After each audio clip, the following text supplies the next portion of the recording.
মাটির এখন ঘর বানাবো, খেজুর পাতার ছাউনি দিব, বাঁশের খুঁটির বেড়া দিয়ে মহাকালের ঘুম ঘুমাবো।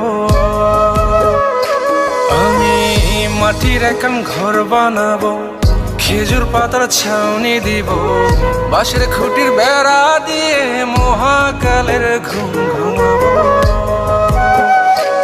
আরে সাদা কাপড় পয়রায় আমি গান গাইব আকাশ চুমি, ওপরেতে ঢুল পিটিয়ে আমার বিয়ের দাওয়াত দিব।